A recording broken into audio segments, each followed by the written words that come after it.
Welcome to the Old Time Radio Westerns. I'm your host, Andrew Rines, and I'm excited to bring you another episode absolutely free. This episode is one of many released every month, totaling over 80 episodes so far.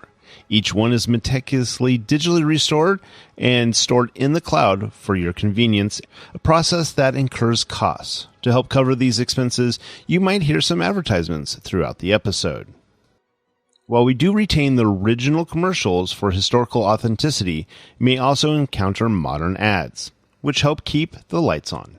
If you prefer an ad-free experience, we offer a couple options. You can listen to the episodes on YouTube. You can also support us by becoming a patron on our Patreon page. For more information, go to otrwesterns.com/donate. Again, otrwesterns.com/donate. I do want to emphasize that we are committed to providing this content to you for free, but also we have to be transparent about the financial realities to bringing this to you. Now, let's get into this episode. This episode is going to be Gunsmoke. Original air date is July 6th, 1958, and the title is Chester's Choice. Thanks for listening, and I hope you enjoy.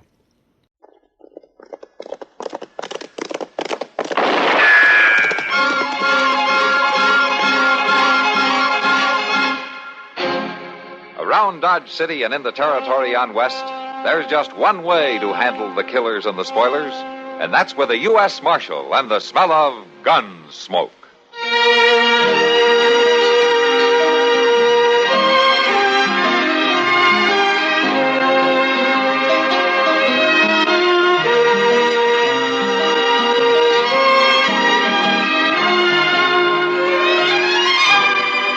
Gunsmoke, starring William Conrad, the story of the violence that moved west with young America, and the story of a man who moved with it.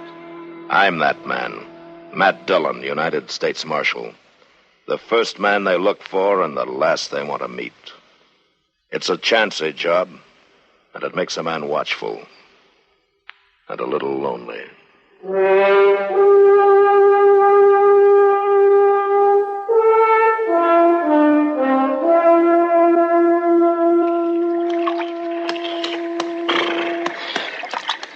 Figured a pound of them horses, Luke?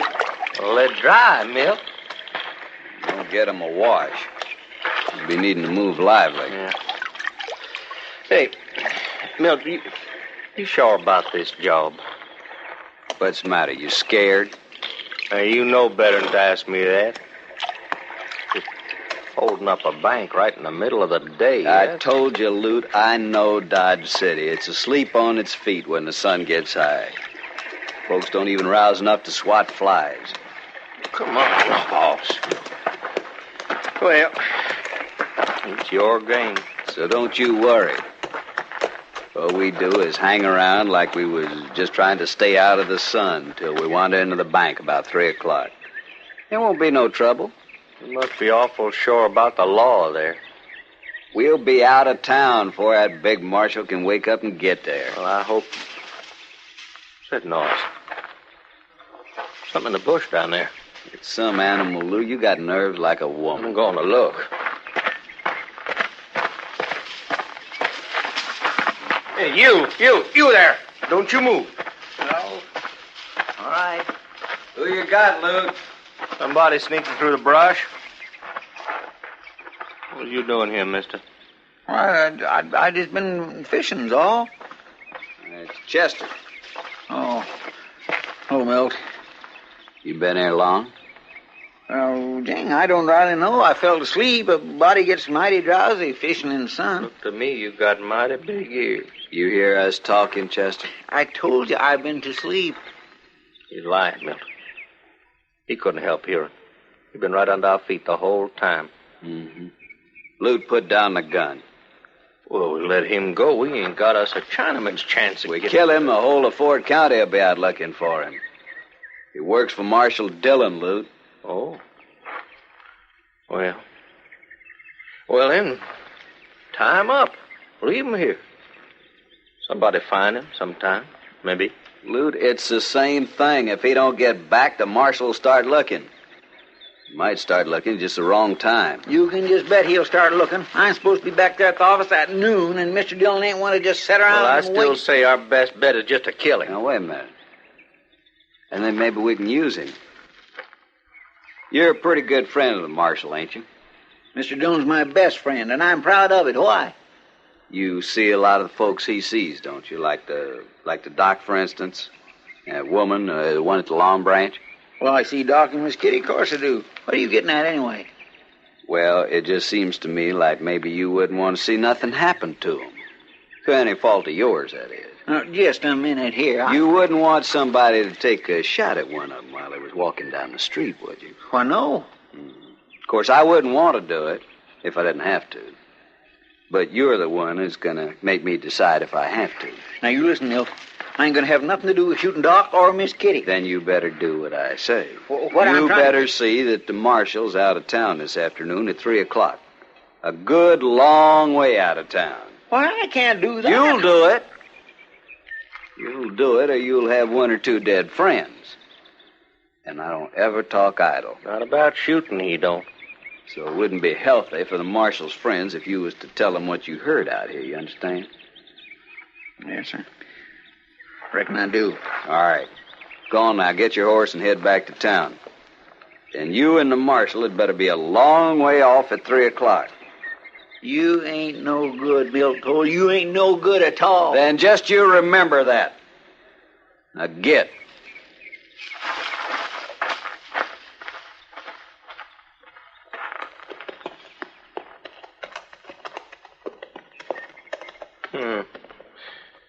You think he'll really do it? Get the marshal out? Sure he will. He's too scared. Anyway, he hadn't got enough sense not to.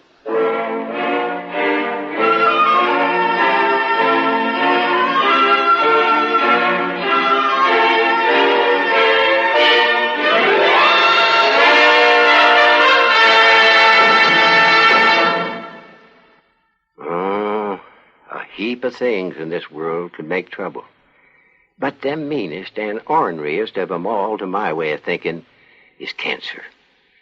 Now, that's why the U.S. Post Office put out a special stamp for the crusade against cancer. I've got it here. I'll find it. Yes, here. Now, this 1965 5-center reminds us that getting an early medical checkup can help bring cancer under control. Every year, some 2 million people in the world die from it. Kids as well as older folks. And every year, about 2 million good men and women here in the United States get together to raise money to help the American Cancer Society find ways to fight it. Oh, that society's doing a great job. But it's almost all volunteers. It pays for public health education, professional education and training, patient and community services, and most of all, for research. Finding the things like viruses that cause it.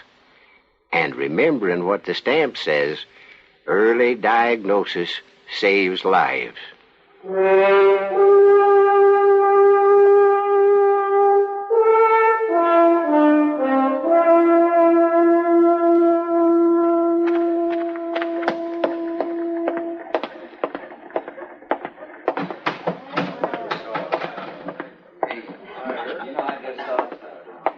Sam? Sam, I gotta find Miss Kitty quick. Well, she's right over there, Chester, over at that table. Oh, thank you.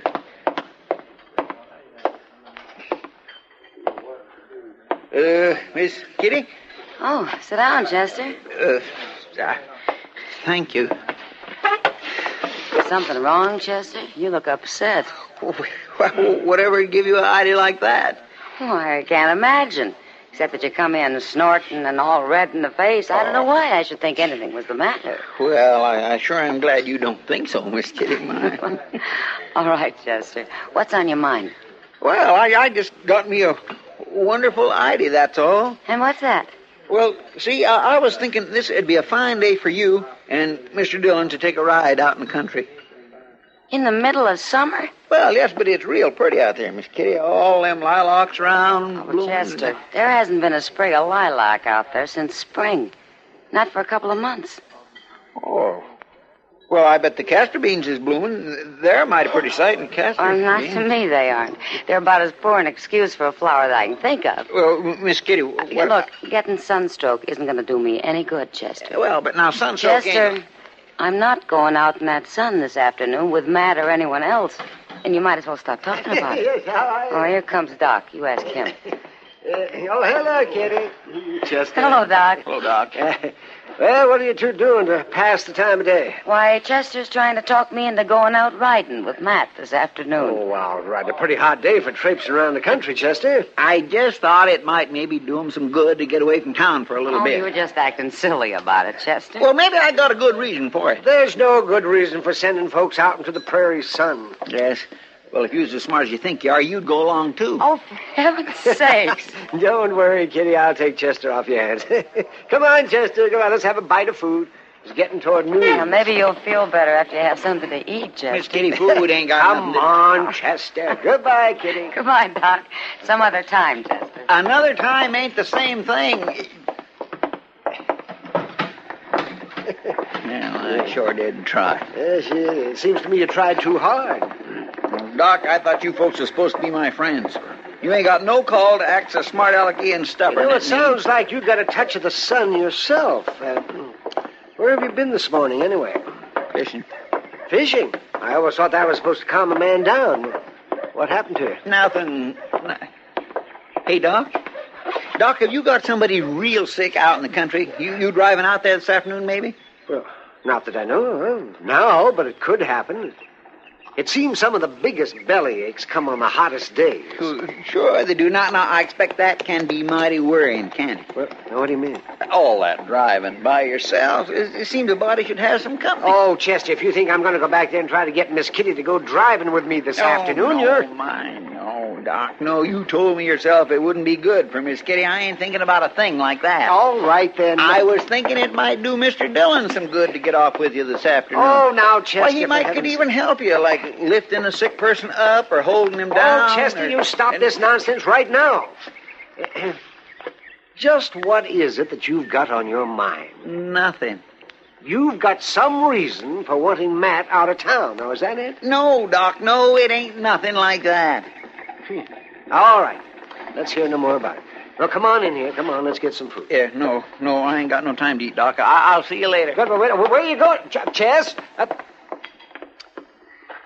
Oh, my, that boy. What in the world's the matter with him?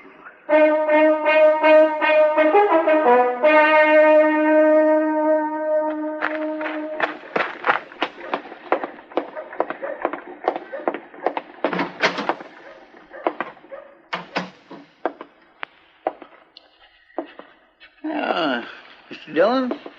Oh, hello, Chester. Well, I see you're busy. Yeah, I got to get these forms filled out for today's mail. Mr. Dillon? Mr. Dillon, you been down to Reed's Creek lately? What? Reed Creek. The fish sure are biting down there. It's only about an hour's ride. Uh-huh. And it sure would be a nice day for it. You could go down there and catch a mess of fish for dinner. Chester, what are you talking about? Reed's Creek. I just thought it'd be kind of nice if you was to go fishing this afternoon. Down to Reed's Creek there. Oh, you could go. I thought you went fishing this morning. Yes, sir, I did. That's why I thought maybe you could go. Well, think again. The fish won't be biting in the middle of the day, will they? Oh, now, you can't be sure, Mr. Dillon. I knew a fellow one time... Then why don't you get him to go fishing, huh?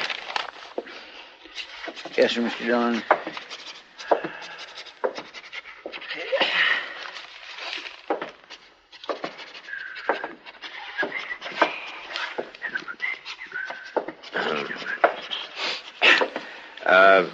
Chester. Yes, sir? Why don't you light someplace? You're worse than a horsefly. Yes, sir.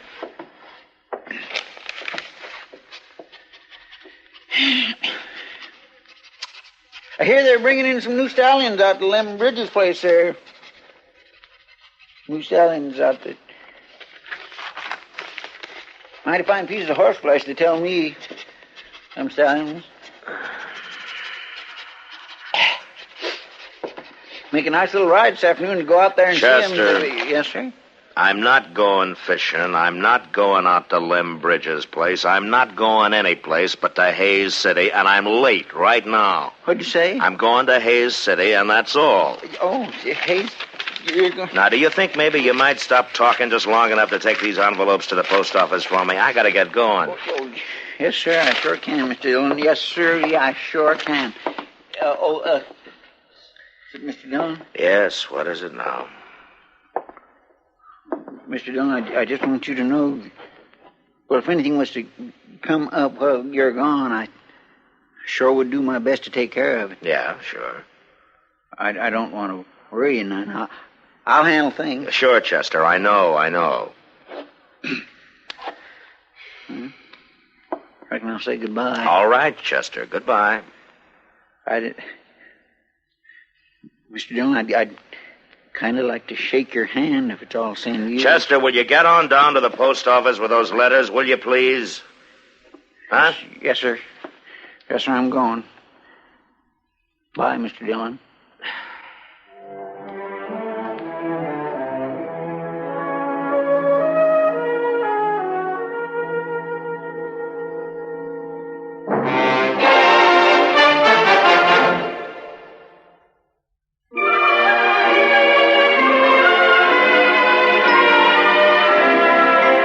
Hometowns in America have a lot in common, and yet they're each one of a kind.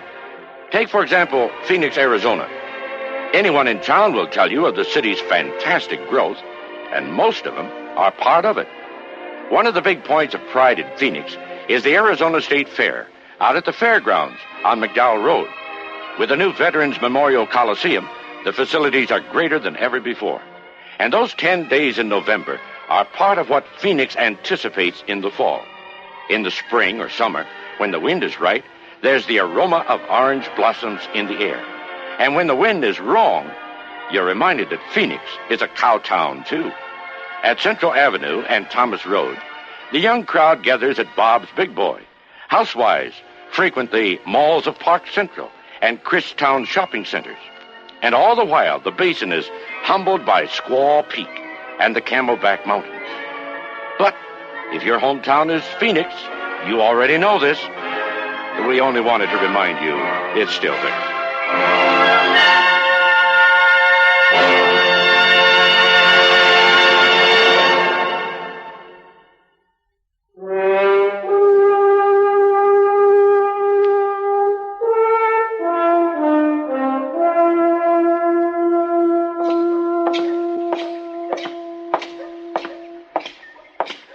Hello, Mac. Huh? Say, Mac, can I see you for a minute? Sure, Doc. Yeah, walk along with me to the stable. I'm on my way to Hayes City. Yes, that's what I wanted to see you about. Did Chester talk you into going there? Talk me? No, Doc. I got government business down there. Why? Well, he's been working at getting you out of town all day. Oh? He just had his mind set that you'd get out of town. Well, why? Well, I don't know, but he was at Kitty about it before noon.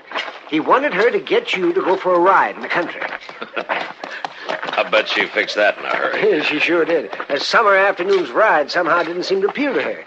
And then Chester started to work on me. On you? Yes, he thought it'd be nice if you'd spend the afternoon riding around with me in my buggy. Even Chester isn't that crazy. No, but something sure eating him. I just passed him in the alley behind the bank, and he's sure not himself. Now, what do you mean? And he's got 2 guns strapped on him. 2 guns? That's right. And he's acting like the life of everybody in town depended on him. So what do you think, Matt? I don't know, Doc. There's one thing sure. What's that? I guess it really is important to Chester that I get out of town.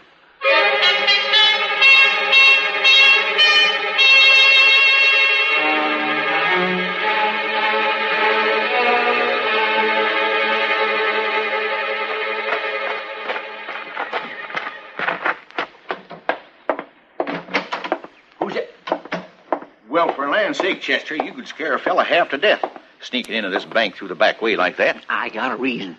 Now, if I didn't know you better, I'd think you come in here to rob us. You wearing 2 guns. Well, you ought to be glad I'm wearing them now. You listen to me, Alvin, and you won't get hurt if you do what I say. What are you talking about? I ain't got much time to do any explaining. I'm just telling you that this bank is about to be held up. Held up? I was talking to the fellas that's going to do the job. Well, why isn't the marshal here then? He had to ride out to Hayes City.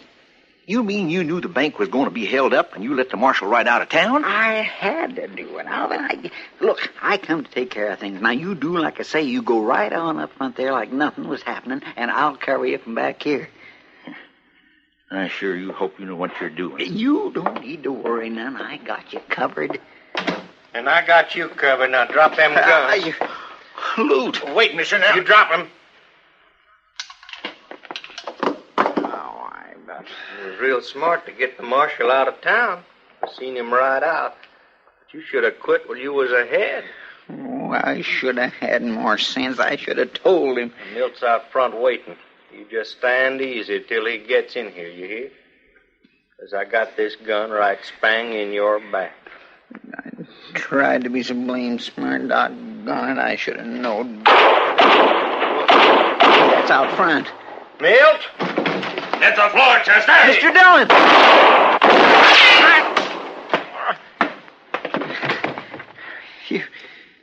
You got him, Mr. Dillon? Yeah. Only 'cause you jolted his gun hand. Where'd he get you, Chester? In the leg here. Huh? Right there. It ain't nothing. What about the other one? Milt? Well, he's dead. I caught him on his way in. Mr. Dillon? If I was you, I'd just send me packing. Oh? Yes, sir, I sure would. Oh, it ain't as though I didn't mean well and wasn't trying to work things right. Like getting you out of town because they said they'd shoot Doc or Miss Kitty if you was here. Oh, so that's it. Well, I figured you had a reason. Well, yeah, but I just ain't a thinker, Mr. Dillon. Now look what happens when you... But you ain't out of town, are you? How come you ain't? Well, I heard that you were marching around wearing 2 guns. You did? Yeah, so I figured I'd better stick around if I didn't want you to take over my job. Oh, Mr. Dillon, You just rest easy now. I'll go get Doc.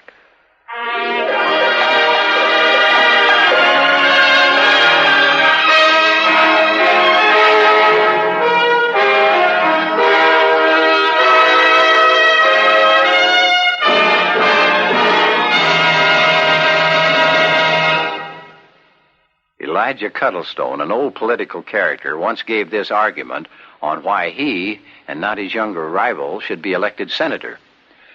Senex, if you'll pardon the expression, is a Latin word from which Senate was derived. That is, the Romans called their Senate senatus. Senex means an old man. So you see, the Senate is supposed to be, it should be a revered council of elders. Men with age and wisdom, that is. Not young upstarts. Yeah, I mean, boys wet behind the ears don't belong. Wisdom that comes with age is needed. I mean, that's what the word means. Well, Elijah was right about the original meaning and the use of the word Senate. He did omit, however, the fact that the word senile is also a derivative of the Latin senex. So, if we wanted to stretch a point, a member of the Senate could be considered an old man. The men who created that branch of our government, however, also gave us our Constitution and defined the age for a senator as not less than 30. Well, if 30 is old, Elijah was ancient.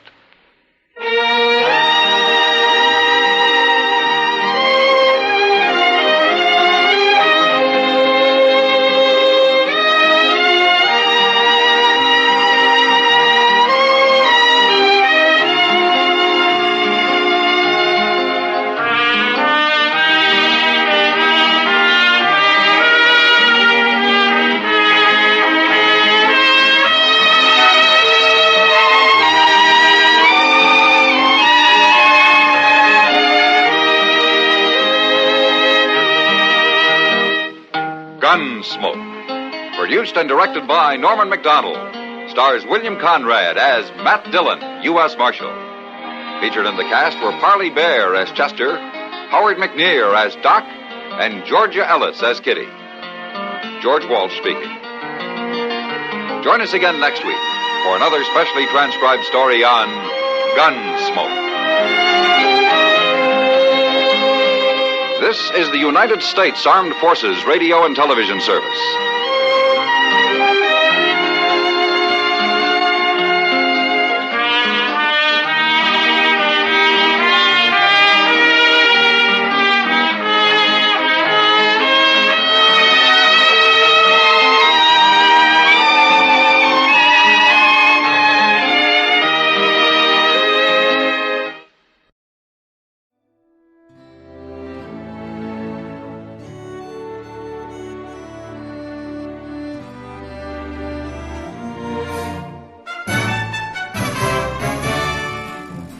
This has been a presentation of OTRWesterns.com, and we hope you enjoyed. Please take some time to like and rate our shows in your favorite podcast application. Follow us on Facebook by going to OTRWesterns.com/Facebook.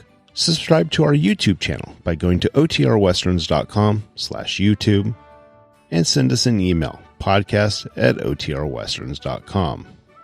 You can call and leave us a voicemail, 707-986-8739. This episode is copyright under the Attribution Non-Commercial Share Alike Copyright. For more information, go to OTRWesterns.com/copyright. Have a great day, and thanks for listening.